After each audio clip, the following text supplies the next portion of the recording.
మిత్రులందరికీ శుభోదయం. నేను మీ హరి. డీఎస్సీ నోటిఫికేషన్‌కి సంబంధించి మిత్రులందరూ కూడా ఈ యొక్క వీడియోల కిందన కామెంట్ బాక్స్‌లో కామెంట్ చేస్తున్నారు. ఆ కామెంట్‌లన్నిటికి కూడా మీ ప్రశ్నలన్నిటికి కూడా నా సమాధానాలను తెలియజేస్తున్నాను. సూపర్ 7 విషయాలను మీకు తెలియజేయడానికి వచ్చానండి. మరి భయాన్ని పోగొట్టే మోటివేషనల్ వీడియోని కూడా మీకు తెలియజేస్తున్నాను. మరి ఒక్కొక్కటిగా చూద్దామండి. మొదటిది చూద్దాము. టెట్ ఆర్ టీఆర్‌టీ ఉంటుందా? టెట్ ఉంటుందా? లేదంటే టెట్ కమ్ టీఆర్‌టీ ఉంటుందా అంటున్నారు. ఇక్కడ టెట్‌కి ఆస్కారం అనేది లేదండి. టెట్ కమ్ టీఆర్‌టీ అనేది మాత్రమే ఉంటుంది. ఎందు గురించి టెట్ కమ్ టీఆర్‌టీ ఉంటుంది అంటే, రీసెంట్‌గా రిలీజ్ అయినటువంటి డీఎడ్ అండ్ బీఎడ్ అభ్యర్థులు కూడా వాళ్ళు టెట్ రాయాలి కాబట్టి, ఇప్పుడు టెట్ జరిగేంత కాల వ్యవధి లేదు. ఎందు గురించంటే, ఈ నోటిఫికేషన్ చంద్రబాబు నాయుడు విడుదల చేసేటప్పుడు డిసెంబర్ 31 కల్లా జాబుల్లో ఉంటారు అని క్లియర్ కట్‌గా మెన్షన్ చేయడం జరిగింది జీవోలో. కాబట్టి టెట్ అనేది చాయిస్ లేదు. టెట్ కమ్ టీఆర్‌టీ అనేది ఖచ్చితంగా ఉంటుందండి. రెండోది చూద్దామండి. కోచింగ్‌కి వెళ్తే బెస్టా? లేదంటే సెల్ఫ్‌గా స్టడీ చేసుకుంటే బెస్టా అని రెండో క్వెషన్ అండి. ఖచ్చితంగా మీ దగ్గర అమౌంట్ ఉండి సఫిషియంట్ అమౌంట్ ఉన్నట్లయితే ఖచ్చితంగా నేను ప్రిఫర్ చేసేదేంటంటే ఖచ్చితంగా కోచింగ్‌కి వెళ్ళండి. ఎందు గురించంటే మన ఇంటి దగ్గర ఒక నిర్ణీత కాల వ్యవధిని సరిగ్గా ఉపయోగించుకోలేము. అదే అమౌంట్ లేదు, కొద్దిగా కష్టంగా ఉంది అంటే మాత్రం ఇంటి దగ్గర ఉండిపోండి. కానీ ఒకవేళ సఫిషియంట్ కొద్దిగా అమౌంట్ ఉన్నట్లయితే తప్పనిసరిగా కోచింగ్‌కి వెళ్ళండి. నేను కూడా వెళ్ళాను. మరి ఇంటి దగ్గర చదివిన దానికి, అక్కడ చదివిన దానికి చాలా, చాలా అంటే చాలా డిఫరెన్స్ అయితే ఖచ్చితంగా ఉంటుందండి. ఎందు గురించంటే అక్కడ టైమ్ బాండ్‌తో పాటు క్లాసులు జరుగుతుంటాయి. మనం నేర్చుకున్న దాన్ని రీకాల్ చేసుకుంటూ రివిజన్ పర్పస్ చాలా బావుంటుంది. కాబట్టి తప్పనిసరిగా వీలైతే కుదిరితే కోచింగ్‌కి వెళ్ళండి. లేదంటే మరి హౌస్ వైఫ్స్‌కి అలా కుదరదు. వాళ్ళకి తోడుగా మేమైతే ఉంటాము. ఖచ్చితంగా ఫ్రీగా అనేక గ్రాండ్ టెస్ట్‌లయితే రిలీజ్ చేస్తాం తప్పనిసరిగా. మూడోది చూద్దామండి. జీవో నంబర్ 117 రద్దు. మరి మీరందరూ కోరుకున్నట్టుగా యువగళం పాదయాత్రలో నారా చంద్రబాబు నాయుడు జీవో నంబర్ 117 రద్దు గురించి స్పష్టంగమైన హామీ ఇవ్వడం జరిగింది. అదే విధంగా మనం అనుకున్న విధంగానే ఈరోజు మంత్రివర్గంలో విద్యాశాఖ మంత్రిగా కూడా మన లోకేష్ రావడం జరిగింది. కాబట్టి నారా లోకేష్ గారు రావడం జరిగింది. కాబట్టి జీవో 117 అనేది ఇప్పుడు కాకపోయినా మరలా ఇప్పుడే లేటెస్ట్ న్యూస్ ఏంటంటే ఎస్‌జిటిలకి 3000 టోటల్‌గా ఒక 8000 పోస్టులు యాడ్ అవుతున్నాయి. ఈ డీఎస్‌సికి. మెగా డీఎస్‌సికి తోడుగా ఇప్పటికే 16,000 పైచీలకు పోస్టులయితే ఇవ్వడం జరిగింది. దానికి తోడు 8,000 పోస్టులు ఇవ్వడం జరుగుతుంది. మరి ఓన్లీ ఎస్‌జిటిస్‌కి మాత్రమే 3,000 పోస్టులయితే యాడ్ చేయడం జరుగుతుందని ఇప్పుడే లేటెస్ట్ స్క్రోలింగ్ న్యూస్‌లో అయితే రావడం జరుగుతుందండి. మిత్రులు గమనించాలి. కాబట్టి మరి ఈ ఈ నోటిఫికేషన్‌కి జీవో నంబర్ 117 అనేది రద్దు కాకపోవచ్చు. ఎందు గురించంటే సుమారుగా ఇక్కడ 24,000 సుమారుగా 24,000 పైచీలకు పోస్టులు ఇస్తున్నారు కాబట్టి ఎట్టి పరిస్థితుల్లోని జీవో అయితే ఇప్పుడైతే మాత్రం రద్దు కాదండి. తర్వాత పక్షంలో ఖచ్చితంగా నారా లోకేష్ బాబు గారు ఈ 1 ఆర్ 2 ఇయర్స్‌లోనే క్లియర్ చేస్తారండి. అందులో తప్పనిసరిగా క్లియర్ అవుతుంది. కానీ ఇప్పుడు మాత్రం జీవో 117 రద్దు కాదండి. Next fourth one time planning. మరి మరి మనం చూసుకున్నట్లయితే డిసెంబర్ 31 కల్లా జాబుల్లో ఉంటారు.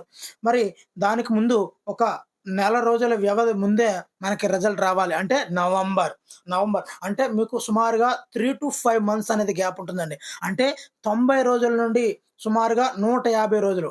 అంటే 150 కూడా మనం వేసుకోవడానికి లేదు. 90-120 రోజులు మాత్రమే మీకు ఒక టైం ఉందండి. కాబట్టి మీరు ప్రతిరోజు కూడా చాలా అమూల్యమైనదిగా భావించి ఎవరైతే కోచింగ్‌కి వెళ్ళలేరో వాళ్ళు మాత్రం ఒక పగడ్బందీగా ఒక సర్కిల్‌లో ఉండాలి ఖచ్చితంగా. ఒక టైమ్ ప్లానింగ్‌ని, ఒక టైమ్ టేబుల్‌ని సెట్ చేసుకొని, మరి ప్రతి టఫ్ సాఫ్ట్‌ని వదలొద్దండి. ఎందు గురించంటే ఇక్కడ కరెంట్ అఫైర్స్‌తో కూడుకొని మెథడాలజీ వరకు అన్నీ కూడా చాలా చాలా ఇంపార్టెంట్ టాపిక్‌లే రావడం జరుగుతుందండి. కాబట్టి మరి ప్రతి మార్క్ ఇంపార్టెంటే కాబట్టి టైమ్ ప్లానింగ్ అనేది చాలా క్లియర్‌గా వేయండి. ఒక టఫ్ అనేది మార్నింగ్ మోటివేషనల్‌గా టఫ్‌ది పట్టుకోండి. మధ్యాహ్నం పూట ఈజీ చాప్టర్‌లు పట్టుకోండి. సాయంత్రం పూట మాత్రము మ్యాథ్స్ ప్రాక్టీస్ హార్డ్ వర్క్ చేసేది. ఎందుకంటే నిద్ర వచ్చే అవకాశం ఉంటుంది. అలాంటప్పుడు మ్యాథ్స్ అని ఇలాంటివి చేస్తున్నట్లయితే మనం యాక్టివ్ పార్టిసిపేషన్‌గా ఉంటాం కాబట్టి నిద్ర అనేది రాదు కాబట్టి రాత్రి పూట అయితే మ్యాథ్స్ పెట్టుకోండి. మార్నింగ్ పూట ఇంగ్లీష్, మెథడాలజీ లాంటి టఫ్ సబ్జెక్టులని అదేవిధంగా సైకాలజీ, ట్రైమెథడ్స్ లాంటివి మధ్యాహ్నం పెట్టుకోండి. కంటెంట్ లాంటివన్నీ కూడా మధ్యాహ్నం పూట పెట్టుకోండి. మరి మధ్యాహ్నం పూట కంటెంట్ ఎప్పుడైతే పెట్టుకుంటున్నామో ఎప్పుడైతే కంటెంట్ చదువుతామో మనకి వచ్చాయన్న ఫీలింగ్‌తో మన యొక్క కాన్ఫిడెన్స్ లెవెల్ అనేది డబుల్ అయిపోతుందండి.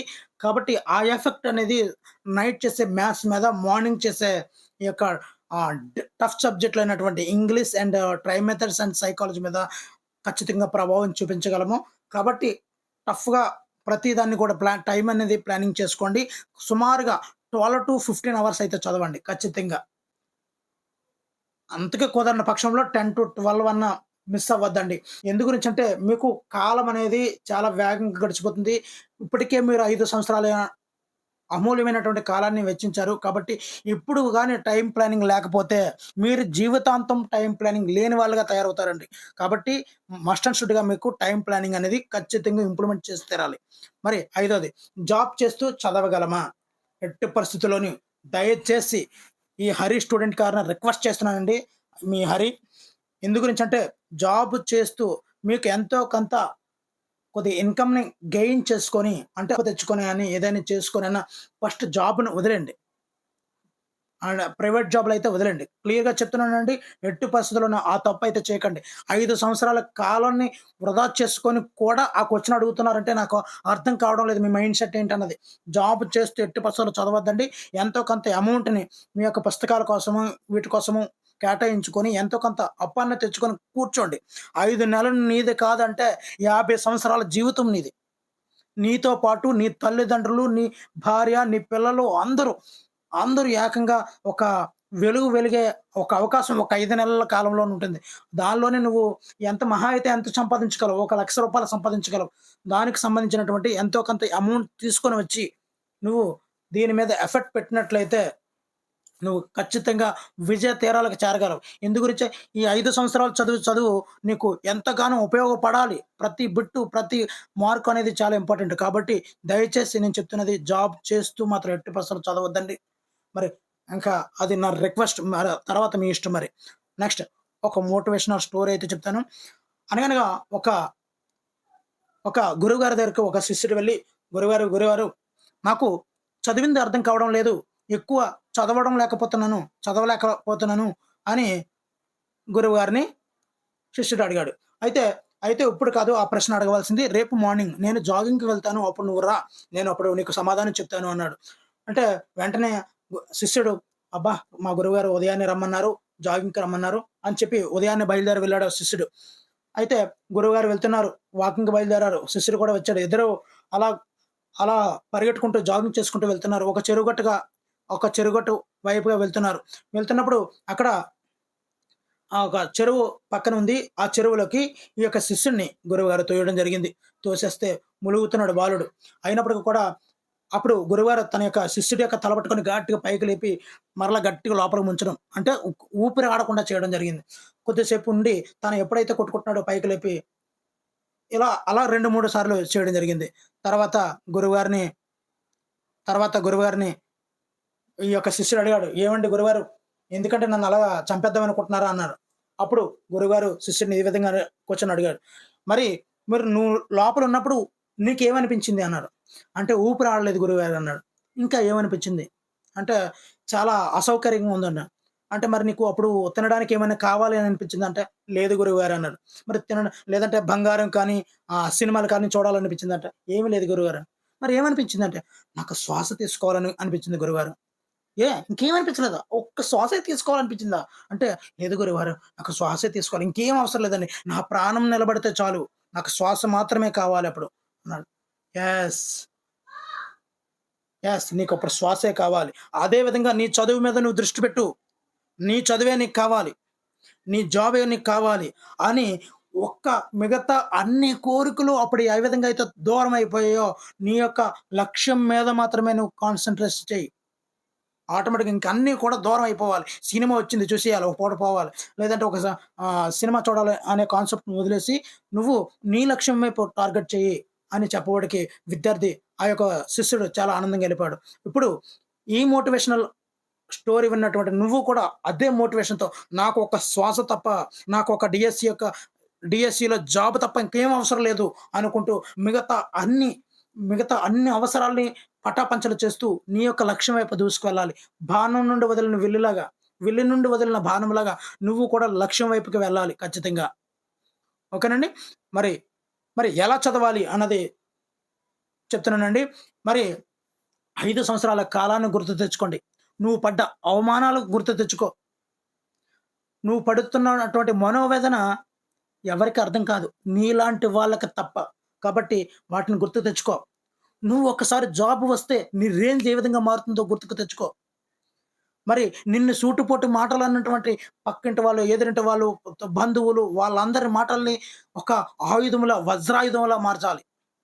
అర్జునుడి చేతిలో గాంధీవం ఏ విధంగా శబ్దాన్ని చేస్తుందో నీ యొక్క తీరానికి వేసే అడుగులను చూసి ఆ డీఎస్సీలో ఒక పోస్ట్ నీ వైపుకి వచ్చేయాలి. ఆ విధంగా నీ యొక్క చదువనేది ఆ విధంగా ఉండాలండి. సో, ఆ విధంగా గుర్తుకు తెచ్చుకొని టైమ్ ప్లానింగ్ మస్ట్ అండ్ షుడ్‌గా టైమ్ ప్లానింగ్ చేసుకుంటూ కాన్సంట్రేషన్‌తో చదివే చదువు ఎప్పటికీ వృధా కాదండి. ఇదండి. ఈ విధంగా చదివినట్లయితే తప్పనిసరిగా మీకు మీ జాబ్ అయితే సొంతం అయిపోతుందండి. కాబట్టి కేవలం 3-4 అంటే 90-120 రోజులు మాత్రమే ఉంది. మరి పోస్టుల సంఖ్య కూడా 24,000 పైచీలకున్నాయి.